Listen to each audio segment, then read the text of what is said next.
नहीं है, इनकार कर दिया, अब है, अल्लाह है।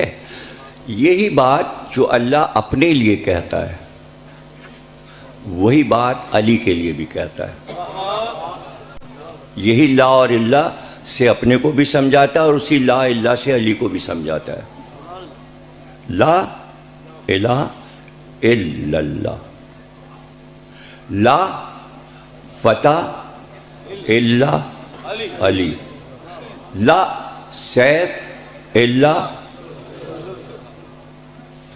सिर्फ जात नहीं बल्कि तलवार भी। और ये कसीदा है, कसीदा है कस्द से। कस्द उसी वक्त होता है जब कारनामा होता है। कोई कारनामा समझ में आ जाए।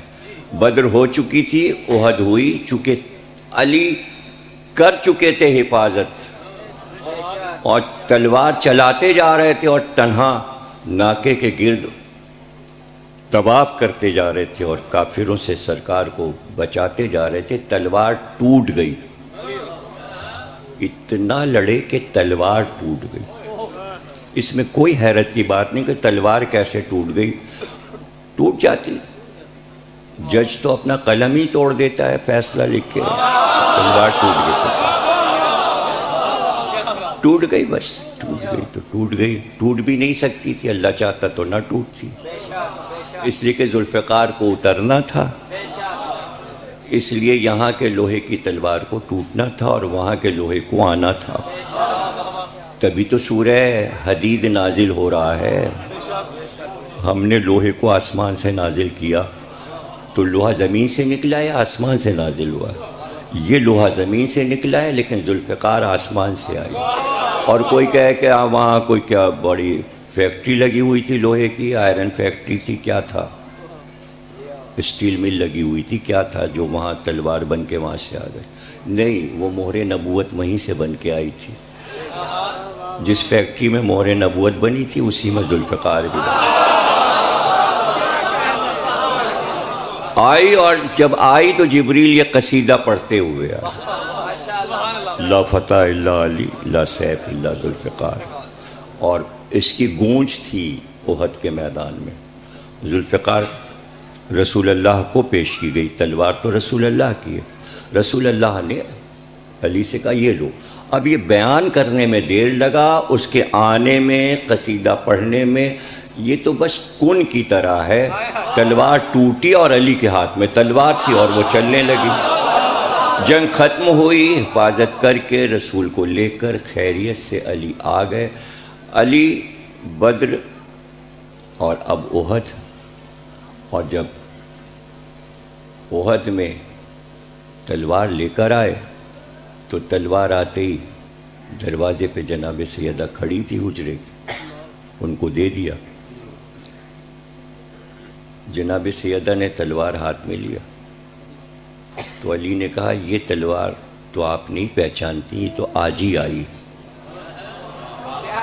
तो आपने मुस्कुरा कर कहा अबुल हसन, मैं जब आपको भी नहीं पहचानती थी तब से मैं इस जुल्फ़िकार को पहचानती हूँ। अरहजुल मतालिब किताब है अहले सुन्नत की लिखी हुई, उसमें ये रवायत इब्न अब्बास से मौजूद है, आप उसमें देख सकते हैं। इसलिए ता हयात जुल्फ़िकार सहेली करार दी गई है जनाब सैयदा की, इसलिए कि जंग के हालात जुल्फ़िकार रातों को बीबी को सुनाती थी। अब ये सब बातें बिल्कुल सोचने की नहीं हैं, यही फजीलतें हैं कि तलवार बोलती कैसे है। यहाँ की होती तो शायद ना बोल पाती, वहाँ से आई थी तो बोलती हुई आई थी। और फ़िकार कहते ही उसको हैं कि जो फ़िक्रा अदा करे ज़बान से। फ़िक्रे की जमा है फ़िकार, और ये एक नहीं दो ज़बानें रखती है, जभी तो है ये बोलती थी, बातें करती थी। बीबी को हर जंग पूरी पूरी सुनाती थी। और फिर बीबी ने बच्चों को वो जंग सुनाई। बच्चों को सुनाई तो हज़रत ज़ैनब को भी वो जंगें याद थीं। हज़रत ज़ैनब ने अली अकबर को भी सुनाई, कासिम को भी सुनाई और औला मोहम्मद को भी सुनाई। गोया फजीलतों का एक सिलसिला है इस्मत के सिलसिले में कि जो अली की फजीलतों को एक दूसरे से बयान किया जा रहा है मासूम ज़बानों से, और हम तक इस तरह ये सिलसिला पहुंचा है। तो जुल्फ़िकार का वजूद सेब की दरख्त से। अब ये रवायत किताबों में मौजूद, मीर अनीस जो कि हमारे सबसे बड़े मरसिया गो शायर हैं, उन्होंने इमाम हुसैन के हाथ से चलती हुई जुल्फ़िकार को करबला में देखा। अब गौर कीजिएगा कि 6 मिसरों में मीर अनीस ने तमाम बातों को रख दिया, ज़बानदानी भी रख दी, एक पूरा प्लाट भी रख दिया, प्लाट का इख्तिताम भी रख दिया, और उसलूब भी रख दिया, लफ्ज़ों की तरतीब भी रख दी, मानी व बयान भी रख दिया, तारीख़ भी रख दी, मोजिज़ा भी रख दिया, रवायत भी रख दी। ये बताइए इतने इल्म 6 मिसरों में आ सकते हैं? फिर एक और शायरी में सबसे उम्दा चीज़ मशहूर रही है गज़ल। मरसिए में गज़ल कैसे आएगी, लेकिन वो भी रख दी, मसनवी की शान भी रख दी, कसीदे की शान भी रख दी, मिसरे 6 ही हैं। तलवार अब जुल्फ़िकार हुसैन के हाथ में चला रहे हैं, हुसैन और अनीस देख रहे हैं। अब वो इतना कत्लेआम कर रही है कि तलवार जो है वो सुर्ख हो रही है और खून में नहाई हुई है। अब अलम होती है, उठती है तो दूर से नज़र आती है।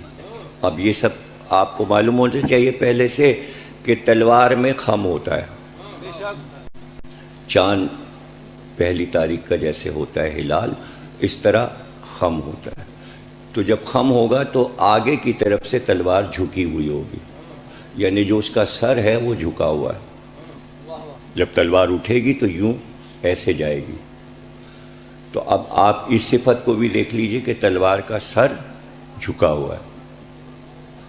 अब सुनिएगा कि वो बुलंद हुई तो अनीस कहते हैं, ज़ेबा था दमे जंग परिवश उसे कहना, ज़ेबा था दमे जंग परिवश उसे कहना, माशूक बनी सुर्ख लिबास उसने जो पहना।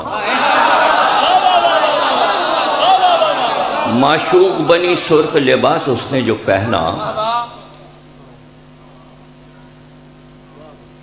जौहर थे कि पहने थी दुल्हन फूलों का गहना। जौहर थे कि पहने थी दुल्हन फूलों का गहना। अब दुल्हन जेवरों से इतनी लदी हुई होती है कि सर झुका के चलती है। वो दुल्हन ही क्या कि जो सर उठा के चले। दुल्हन की तारीफ ही है कि वो सर झुका के चलती है। जौहर थे कि पहने थी दुल्हन फूलों का गहना, और इस औज में वो सर को झुकाए हुए रहना। इस औज में यानी बुलंदी में, इस औज में वो सर को झुकाए हुए रहना। सेबे चमने खुल्द की बूबास थी फल में। तेग का फल। सेबे चमने खुल्द की बूबास थी फल में, रहती थी वो शब्बीर से दूल्हा की बगल में।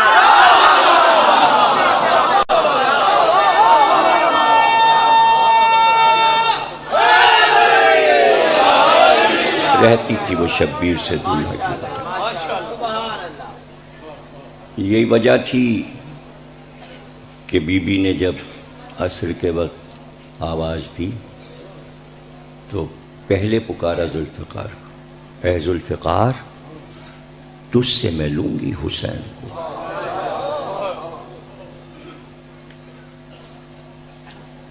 ए दहरे बेवफा मेरा बच्चा है बेगुनाह, ए दश्ते नैनवा मेरा बच्चा है बेगुनाह, ए अर्ज़ करबला मेरा बच्चा है बेगुनाह। घेरा है जालिमों ने मेरे नूरे ऐन को, ए जुल्फ़िकार तुझसे मैं लूँगी।